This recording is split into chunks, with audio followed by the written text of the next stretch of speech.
Tapu, assalamu alaikum, namaste, Hebrew Nefer. This is Qesankh Peru with another exciting video for you. And in this video, I'm going to talk about how to manifest people. But before I do that, I want you to hit the like button on this video. If this is your first time to my channel, welcome. Hit the subscribe button to get notifications on when I go live and when I upload recorded videos. You can also download free ebooks by scrolling down below and clicking on the links. The ebooks are free. Download them, start reading, and you'll learn more about my spiritual teachings. If you want to know some more and take your spiritual journey to the next level, you can become a Patreon supporter for as little as $1, $5, $20 per month. It's up to you. You can cancel at any time. And you get exclusive access to instructional videos on the spiritual, how to meditate, how to do self-hypnosis, how to contact the ancestors, how to put together an amulet, magical amulet, how to do divination, work with oracles, and so much more. So become a Patreon supporter today. Last but not least, share this video with family and friends so we can get the revolution started. So may Buddha bless you. Sorry, you caught me in the middle of eating. I was just snacking on something before I started. You know, it's very interesting. I get up early in the morning because I love the morning, because that is a time when you can program your spirit, because your mind is open to suggestion between the alpha and beta state. But, you know, I got up this morning and I'm thinking, I'm not spiritual enough. I'm not spiritual. What do I need to do, you know? And it pains me because I want to build that connection, more of a connection with God, Neter. And I always feel like I'm lacking. But, you know, my friend, she's a therapist. She says that's because your parents were hard on you, so you're hard on yourself. And so I did like a 4-hour meditation today. I was like, and I went deep. I mean, that was a very, very deep meditation. So deep. I'm going to tell you how deep it was. In the meditation, I contacted a spirit. And the spirit in the meditation was feeding me salad. So my body sat up. My physical body sat up, opened my mouth, and then I started chewing as if I really had salad in my mouth. And then I realized, oh my God, I'm just acting out because then I snapped out of the trance state when I realized I was chewing on nothing. So then I went back into trance. So that's how deep and how suggestive it could be, you know. I was really deep. I didn't mean to do 4 hours, but, you know, your understanding and experience of time is different when you're in that state. So you may be in that state, you think for an hour, and then 4 hours passed, you know, and you're like, oh, crap. I look at the time and say, I'm behind the schedule. But also when I'm in that state, I give myself post-hypnotic suggestions. Like if I'm reading a book, I may say, I'm going to retain that information quicker, or learn more from the book and discover new information out of the book. You know, I'll extrapolate information that even the author wasn't even probably trying to communicate. But anyway, that's a story for another day. So actually today I did something interesting that I forgot I knew how to do. Now check that out. I forgot I knew how to do. That is wild, man. You know, I've got some networking events that I'm working on this week, and they're going really well. We got one networking event that's tomorrow that's really already booked up. But anyway, so a friend says, let's go for a walk and we can talk about some of the issues he's facing in his life, right? So now this is the part where I did something for him to prove that magic exists without me even aware of it, because it's so natural to me. So we're walking, and we walk across this bridge. And on this bridge, this woman was there. And she looks at my friend, and they make eye contact, and they lock. I mean, it was like I noticed it, you know. And as we passed the woman, he had mentioned how beautiful she looked, and how they locked eyes and they had a moment and things of that nature. I'm like, okay, great. So we keep walking. So the subject, the subject changes, and we're talking about other issues he's having in his life, but he keeps bringing up this woman. Now, this is what I call when I used to have my dating company. This is what I would call one-itis, where guys would see a girl, they would fall madly in love with the girl, never even talk to her, and couldn't stop thinking about her. So he keeps talking, and this is like an hour later. He keeps talking about her, and I'm like, oh my God. He says, oh, I wish I would have just walked up and talked to her. I should have said something. We made eye contact and this and that, yada, yada, yada, yada, right? So I'm like, all right, look, all right, let's go back. And he goes, go back? I said, yeah, let's go back and we'll find her. He goes, do you know how far that is? Because we already walked for about an hour. And he's like, and she was going in the opposite direction. There's no chance we'll find her. I said, no, we'll find her. We'll find her. Don't worry. So we start walking, and not 5 minutes later, we exit a department store, and here she is walking towards us. And he's freaking out. He's like, oh my, that's her. I said, you sure? He goes, yeah. So and he runs up and they start talking. And, and things progress from there. And he came up to me and he was like, how did you do that? And I was like, oh yeah, I forgot I can do that. Yeah, I forgot I can do that. You see, I use this technique, especially in acting, when I was an acting coach and also as a dating coach. When the actors would always want to, actors, their goal is to get the best agent so the agent can hook them up with really good roles. And, it's hard to get into certain networking events, and sometimes you can't even meet that agent because they're not available. So I would teach actors this technique of manifesting someone. And I would say it all the time, listen, you don't have to, go to networking events or fly here and there to meet the person. Manifest them in your life. And they would always ask me, well, how can I do this? I said, because it's your world. This is your reality. You create it. If you want that person to be there, they will be. And this is what I'm imparting to you. You must understand that this thing is not happening in a very arbitrary way. Things are not happenstance. They only occur based on what's going on in your psyche, what's going on in your mind. It's a projection outward. It's a holographic experience that you create to interact with. Now, my friend knew there was no way we should be able to run into that girl again because it was over an hour later. She was going in the opposite direction. And we had walked so far. And remember, when we were walking back, we only walked 5 minutes and there she was. But you see, when you're dealing with magic, the rules change. See, you have been taught a fallacy. You've been tricked and duped into believing that everything unfolds and transpires on its own accord. That is not true. It is there so that you have an experience and that you have a say in how things unfold. So when I told him, let's walk back, he was like, we're not going to run into her. Yeah, we will. Yeah, we will. He didn't believe me. And when it happened, he was astonished. But for me, it was normal. Until I realized, oh yeah, I forgot I can do that. And so can you, if you want to. If you want to manifest somebody, you can. The trick is you have to be at peace. Everything starts with I'm in. If you're uptight, if you're constantly thinking about the person and trying to manifest them, it's not going to happen. You've got to be very nonchalant about it. Okay, let's just go. We'll bump into her, and you've got to treat it like that. I can't tell you how many times I've done that for actors trying to network with producers and agents. I can't tell you how many times I've done that with guys who are looking to meet up and date. I say, you'll just manifest the right woman and you'll have an opportunity to bump into her again.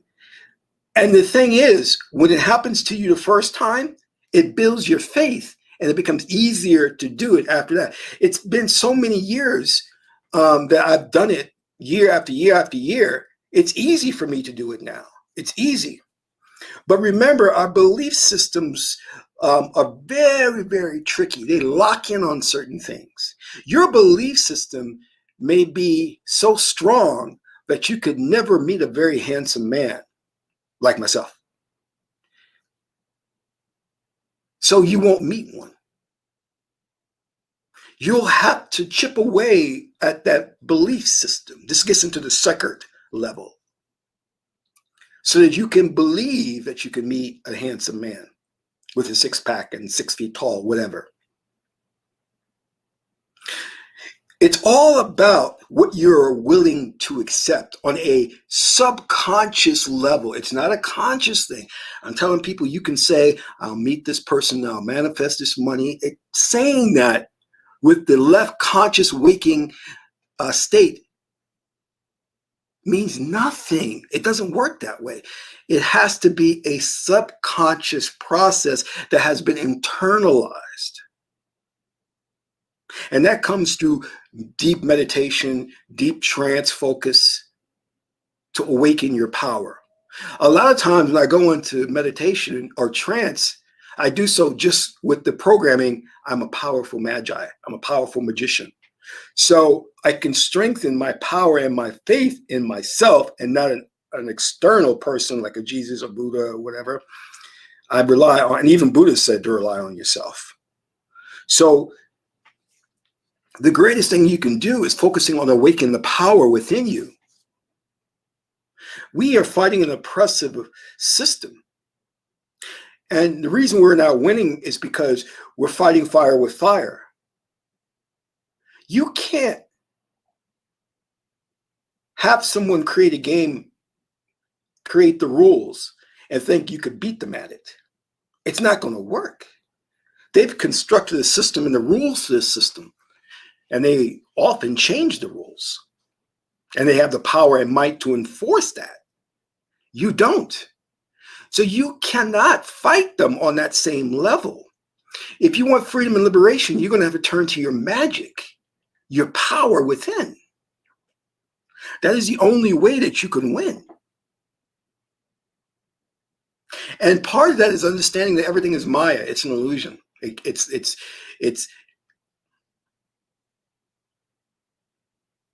there for you to have an experience, but don't get caught up in the experience. That's so hard to do. And it's so tricky because it seems so real. You know what I'm saying? And you're such a good magi. You're such a powerful God that you make this reality so real. You understand what I'm saying?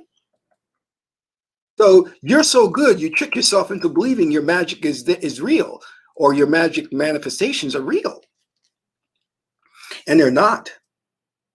But you do that for a reason, so you can have an authentic experience. I made a commitment about 2 months ago to really say to myself, and this is a very difficult thing to accept, that it is me only that exists in this reality. And I'm going to stop pretending that there are many multitude of in other words, this is what I'm trying to say. I don't believe in individuality. I don't believe that I exist because individuality is an illusion. We all share the same consciousness, therefore we are all one. I knew at an early age when I was a child, I should have been into metaphysics. I knew when I was a child that consciousnesses were connected. There was only one consciousness. I knew that.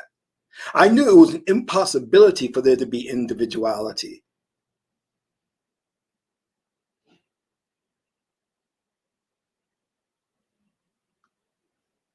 But to accept that on a subconscious level is very challenging and difficult because it's a scary notion to your person to believe you're the only one that there is. There's nothing else out there. You're alone. You're not alone, you have Neter. But a lot of people don't want to accept that. You have to look at it this way, because we live in a microcosm of the microcosm. And if you observe this reality, it's trying to tell you the truth about what's going on. See, when you go to sleep and you dream, what happens when you dream? You create characters within your dream to interact with. You may even create loved ones who have passed on to interact with in your dreams. But that is trying to tell you, again, the microcosm of the macrocosm, that the reality that you experience when you awake from the dream is very similar, because you're creating these avatars, these characters, your boss, the policeman, the clerk at the protein shop, the cashier at GNC. You create all of these people to have the experience, but you think they're autonomous. They're not. You think they are individuals having their own experiences. They're not. I know.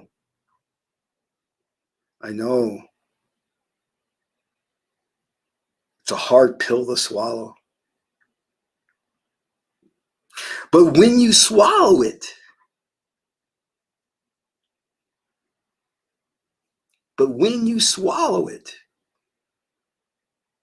something happened this month. Something amazing. Got up early this morning and my phone would not stop ringing. I'm just going nuts. And it typically rings when I'm meditating. But it was ringing because there were people setting up interviews with me. When I said I was retiring from project management to start this company, the six-figure PM, every company starts calling, wanting me to do one last job with them. And I came to realize one thing. This is what I've always wanted. This is what I wanted. What is that? The power to manifest what I want when I want it. The power to say, no, I won't take that job. See, you seek control in your life. That's what you're looking for, control. You're not looking for money. You're not looking for women. You're not looking to move to Hawaii for better weather and better surroundings. You're not looking for that. You're looking for control. You want to be able to do what you want when you want. And not have to worry about money, resources, or people, or bad luck. Well, this is what I'm telling you. This is what magic is about. It's about the ability to control your environment, to control circumstances so you're not thrown here and there by life.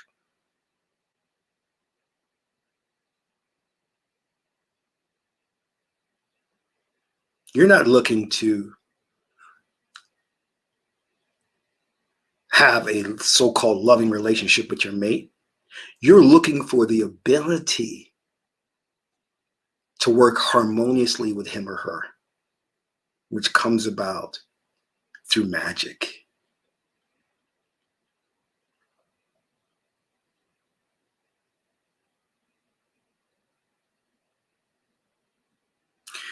In a relationship, people in love say, I just know what they're thinking. I can feel what they're thinking. We finish each other's sentences. That's magic. That's the temperance card of the tarot. I've gone through my life saying, I want to have money. I want to be a billionaire. I want to be this. I want to be that. I want to be a filmmaker. I want to be an actor. I want to be a gigolo. Those days are gone. But anyway, no, you don't want that. You want the ability to control your life. My beloved, that is what you seek. That is what you want. And with magic, you'll have it. I went to a woman to get healed once. It was very funny. She didn't know who I was. She had no idea who I was. And I went to her for healing. And she said, Qesankh, don't double cross me because I have magic. I can make your nightmares a reality. I love that. I love that when she said that.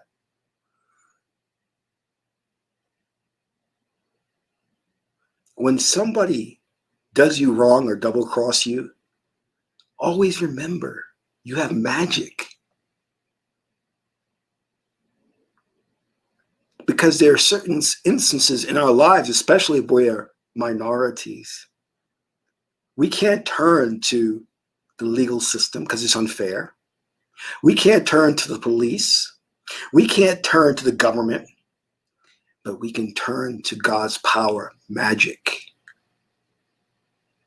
Because it's your world. Your belief system is dictating what's in here and what's not. Me manifesting the woman for my friend was easy for me. I had no dog in the race. We call that freedom from outcome. That's a necessary requirement to manifestation. If you have outcome dependence, which means you're depending on the outcome for your happiness, then you'll never manifest a damn thing. But when I don't care if it manifests or not, then it comes to fruition.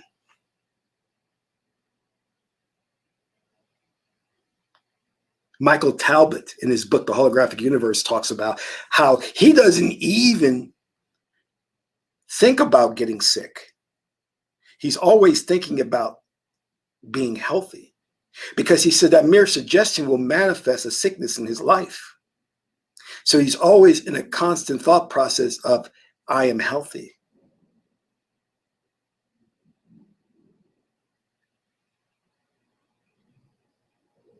He says, if you walk around thinking, oh, the air is polluted, the water is polluted, you're going to get sick off these things. He says, you'll manifest that.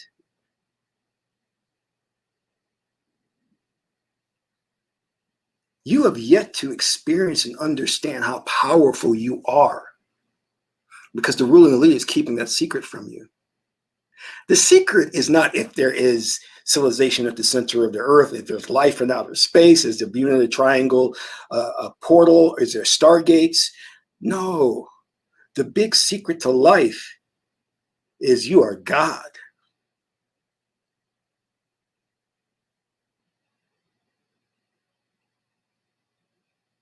That's the secret.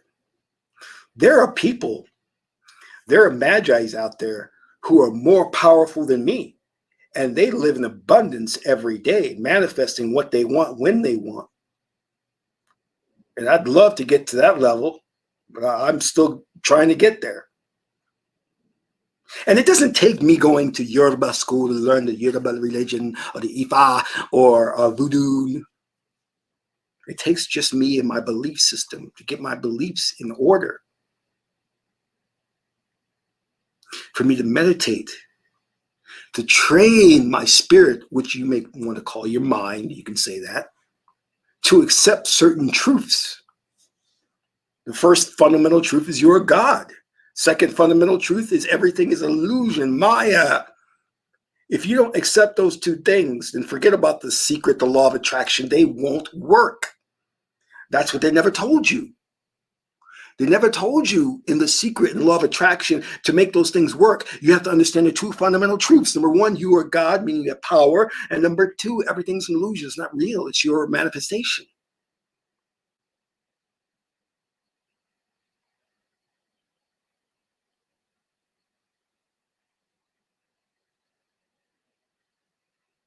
When I got into priesthood and I saw my first manifestation happen, as the high priest told me it would, I said, I'm giving up my career in filmmaking. I'm giving up all my friends. I'm going to dedicate my life to this magic stuff because this is phenomenal. That's how impressed I was. I didn't care about women, money.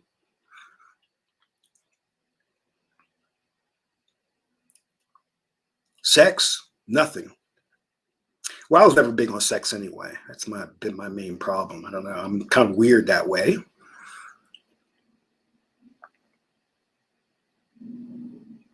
While we're sharing, I'll let you know a little secret.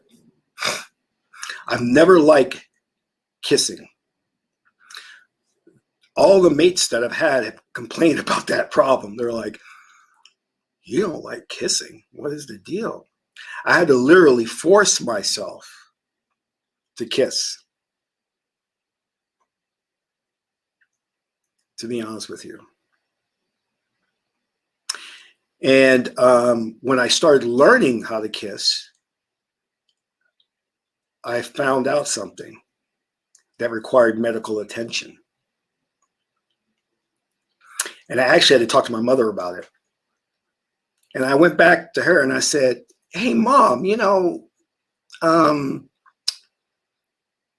having problems kissing women. And she goes, I know. She knew before I knew.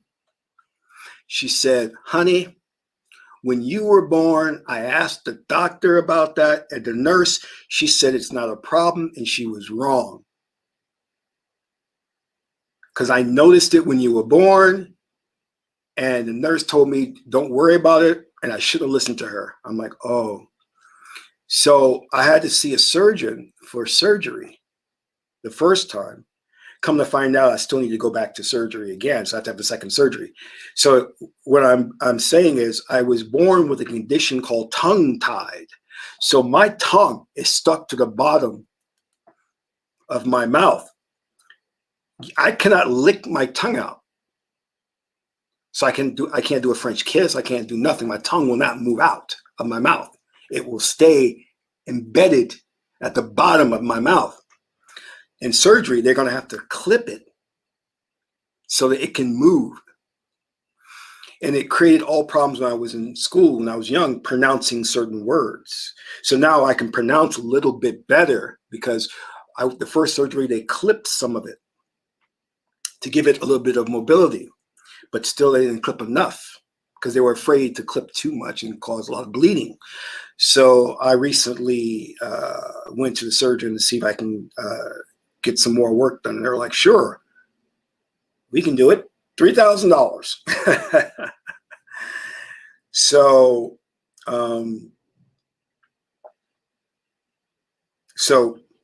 that's one of the issues that happened with kissing and stuff. I couldn't lick my tongue out. I couldn't do nothing.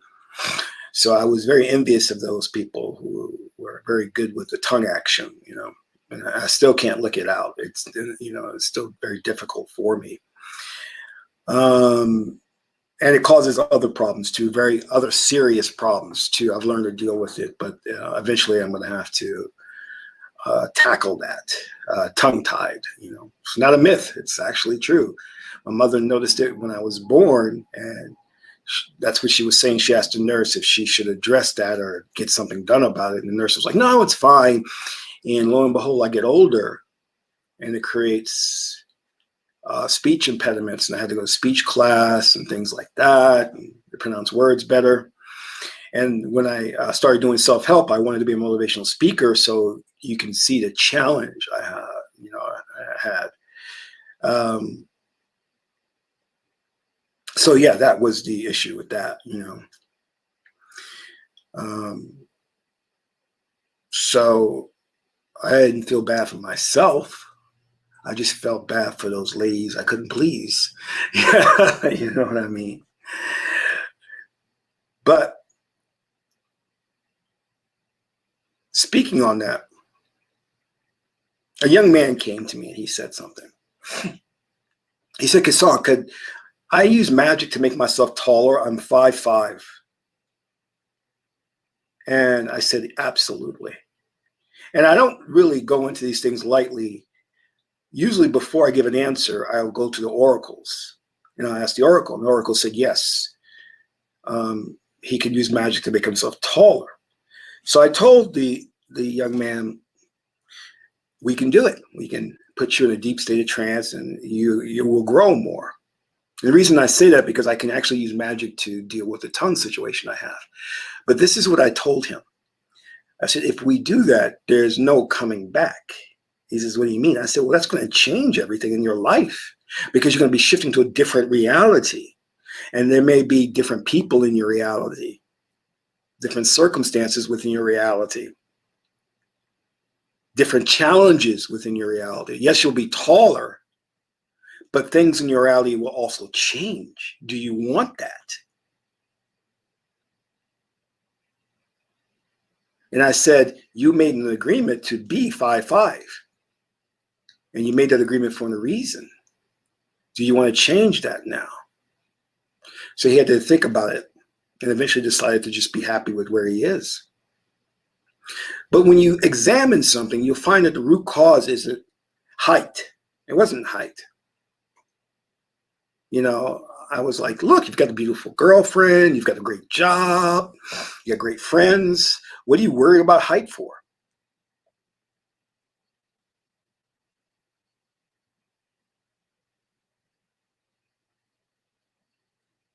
Michael Jackson wanted to be white.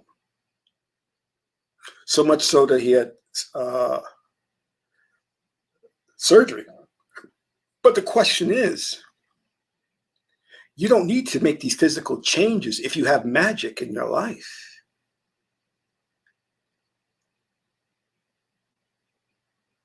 You know? You have to ask yourself what you really want. It's not the height. If I ask myself what I really want, I'm happy with my tongue right now. And, you know, as long as my mate is happy, then let it be.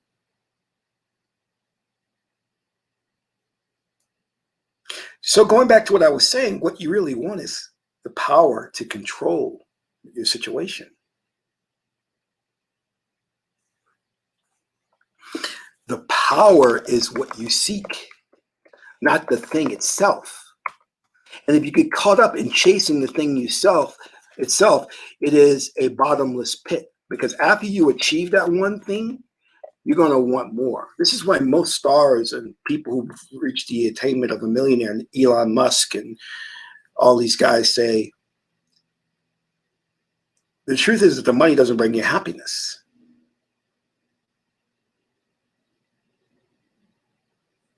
And it's true, the money doesn't bring you happiness. The power brings you happiness. You understand? That's what you seek. That's what you learn magic for.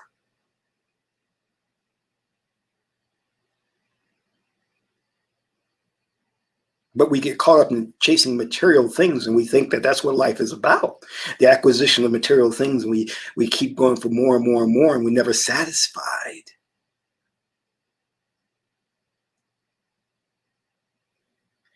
My hope is to be able to bring you happiness. Not make you wealthy, but to bring you happiness. If I can do that, I have served God's function. I've served my purpose.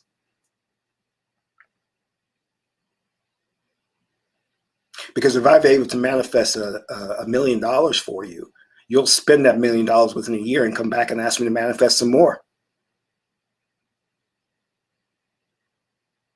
So I want to make you happy.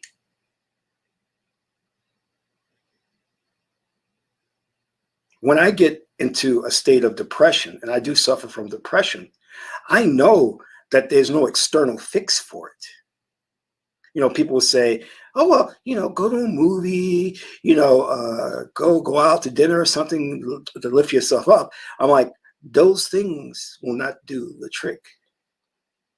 And I do my reading with the I-ching. The I-ching says, what may appear to be an issue has its root in internal thinking. And that is so true. The internal thought process is creating the problem and not the absence of things in my life.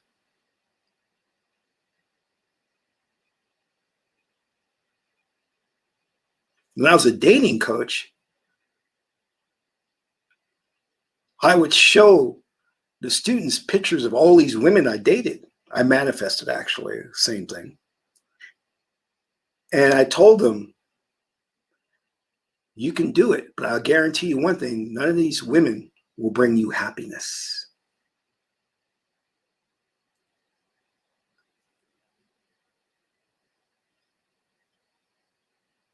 And I love women. I think women are beautiful. I think they're God's gift to man.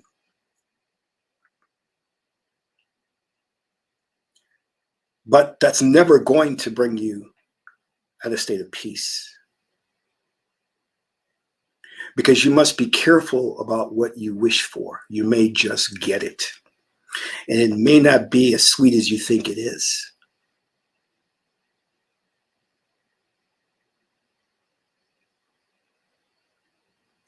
My friend was dating this woman who was a model, an absolute model.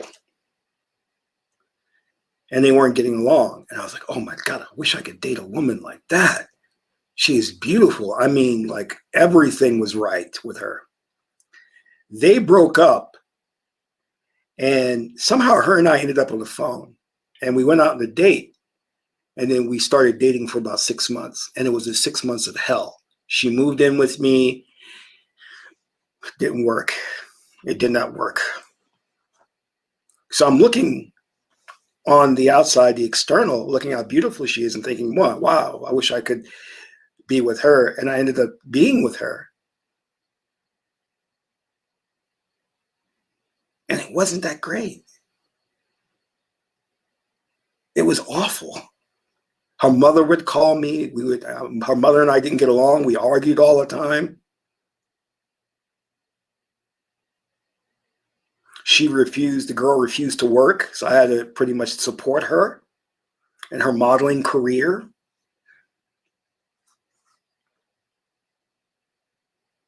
But back then I didn't know magic, or else I would have tried to heal the situation. This is years ago.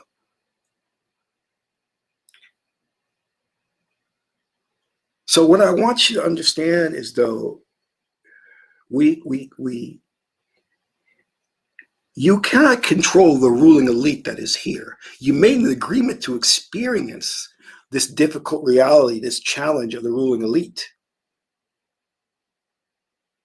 But there is freedom within the limitation. You do have a say in terms of your immediate surroundings and environment. You can manifest a boyfriend. You can manifest a girlfriend. You can manifest a better job. You can manifest a better apartment. You can manifest a house. I just talked to a friend who manifested and openly admitted he used the law of attraction to manifest his house. And he sent me pictures of it. And I was just floored by it. I'm like, it is beautiful. It is beautiful. He says, yep, I did it through the law of attraction. I said, wow. I said, wow.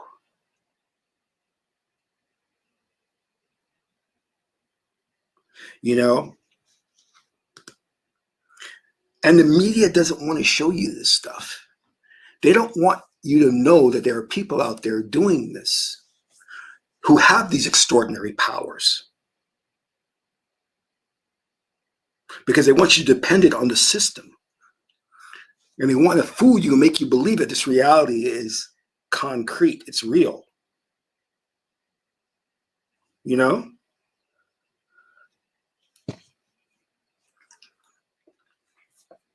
It's Maya. It's an illusion.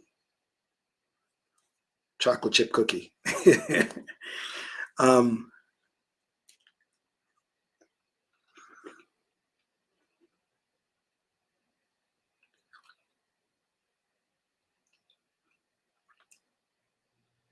And the one thing that they're giving you that's the powerful thing is the oracles. Let's say you want to manifest something, right? Go to the oracle and ask the oracle if it's within your ability to manifest a certain thing. And if the oracle says yes, rest assured 100% you can manifest it. No doubt in your mind. Have no doubt. In fact, I cheated with the guy I told you the story about. When I said, let's go back, I said, we'll run into her. He goes, no way. It's been over an hour. She's going the opposite direction. So I pulled on my oracle and did a quick reading. I said, will we run into her? And the oracle said, yes. Because I manifested it. It was a very simple technique. Just like I taught actors how to manifest agents, get better careers, how I taught guys in the dating arena how to manifest their mate. Quick story on this, right? I got into a bit of trouble with my magic. Okay. I used to work for a recruiting firm, and I would recruit people and place them in jobs. I would use astrology to know their temperament and what jobs they work best at. So I started manifesting women in my life. Okay. And a strange thing happened, and my boss had pulled me into the office and we had a talk. He said, I noticed that all the women that come to apply for jobs only want to talk to you. What's going on here? Are you running a dating service? Actually, I wasn't. I said, I have no idea why they just gravitate toward me. Maybe I have a friendly disposition. Maybe I'm just very, very pretty. So when the women would come, I would kind of secretly say, hey, you know what? You see Josh over there? You guys make a good couple, you know? And they would hook up with each other. So I was like this guy who could arrange. I knew how to match people. You know, I was a good matchmaker. And inside the company, I would be like, hey, you know, Janice, you know, I think you and Todd would be great together. You know, you ever think about it? You know, and then lo and behold, they hook up. And then I said, you know, when you guys have your first baby, I want it named after me. You know, so I just had that knack of manifesting these things and making these things happen. You know what I mean? Anyway, I digress. I didn't even know how I got on that track, you know. But for those of you who find it very difficult to manifest things, that's because your belief system, it have a hard time believing in magic. You have a difficult time believing that magic is real and that you can do certain things. That's why you're encountering an obstruction. You know what I mean? So we use a variety of different oracles. I use the tarot, I use the Meduniter, and I use the I-ching. So if you want an oracle reading, please sign up for one. That would be great. You can do that on my website. You know, and oracles will validate if you can manifest anything in your life. You should always check with the oracle first, because you made a pre-life agreement, and the pre-life agreement may exclude you manifesting certain things in your life. Like if your pre-life agreement says that you're going to be a dancer, then don't try and be a nuclear physicist. It's not going to happen. So I just want you to be aware of that. You know, I mean, that's an extreme example I'm giving you, but, you know, I just want you to understand that, you know, that's usually how it works. But as you, your magic and your power gets stronger the more you use it. You understand? So if you're constantly not using it, it's weak and dormant. If you're constantly using it, it becomes really, really strong. The problem that most people have is that they'll try it, it won't work one day, and the next day it'll work, and the next day after that it won't work, and they'll just give up totally. And that's why you see inconsistent results. You have to be committed. My teacher told me, Qesankh, you can't be half a gangster. You got to be all in this. You got to be all in. I gave up my life for several years to get into the priesthood to focus on this stuff exclusively. I wasn't looking at doing anything else. So if you're looking to manifest things in your life, to be a powerful magician, you got to be all in. You got to, and I don't mean that you have to get into priesthood and study. No, that's not what I'm saying. What I mean by all in, I mean that you have to consistently practice, practice, practice, practice. And it's so easy to practice. Get up in the morning and set an intention and say, I'm going to manifest a great day today. That's all you have to say. In fact, where's my book? Here it is. And I love this book because when I go through a challenging day, I refer back to this book, Transurfing in Your Pocket by Vadim Zeland. And it has these really great sayings. One here says, can you be one of the best people you know? Can you be one of the best people you know? Actively see and expect a different reality, and it will show up. Let me say that again. Actively see and expect a different reality, and it will show up. Because we're constantly manifesting the same reality in the same day. It's like Groundhog Day over and over again. When you intentionally start to manifest a new reality, there's a delayed reaction. So you may say, get up this morning, I'm going to have a wonderful day, and you have a shitty day. But if you hold the focus, the next day will be a beautiful day because there's a delayed reaction. So you must stay the course. You must be Haru. You must be focused. You know? And again, when you observe it and you see that what you wanted manifests, it builds your faith and you become a stronger magician. Imagine being like me, spending 20 years devoted to reality manifestation. Can you imagine where you would be now? I've spent 20 years on this. I've had all kinds of extraordinary things happen. Spirits materialize in my house. Manifesting money, manifesting people, manifesting cars.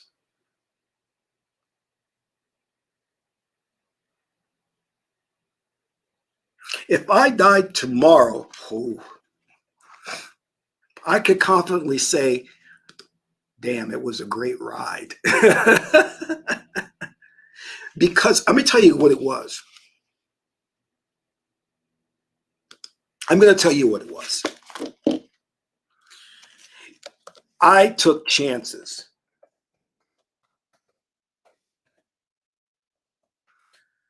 I wasn't complacent.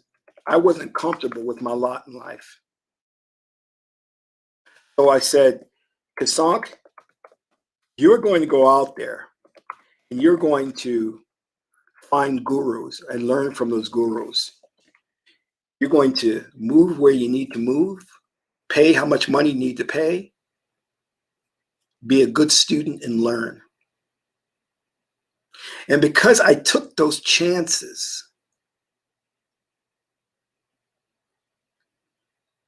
I got the 55th hexagram, abundance. It paid off. You understand? When I was working as a recruiter, I looked at their website and it was broken. I didn't know anything about websites.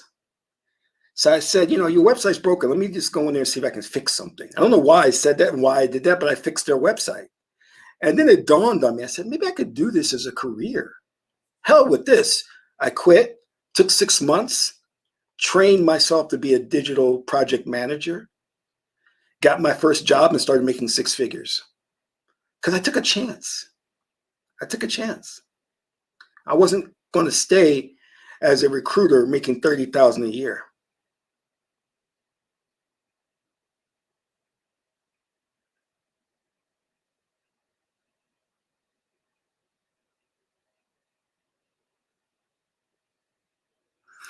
And most of you don't want to do that. Most of you don't want to take a chance. And if you don't take that chance, if you don't take that leap of faith, you're not going to go anywhere in life. I'm never comfortable. I'm always challenging myself, wanting more, figuring out where I can go next.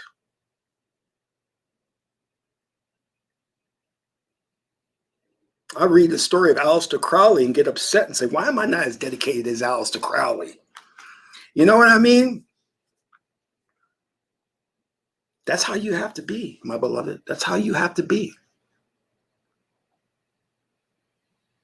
I want to thank you guys for hearing me ramble on. But I hope you learned from my story and what I've had to say, and I hope it benefits you.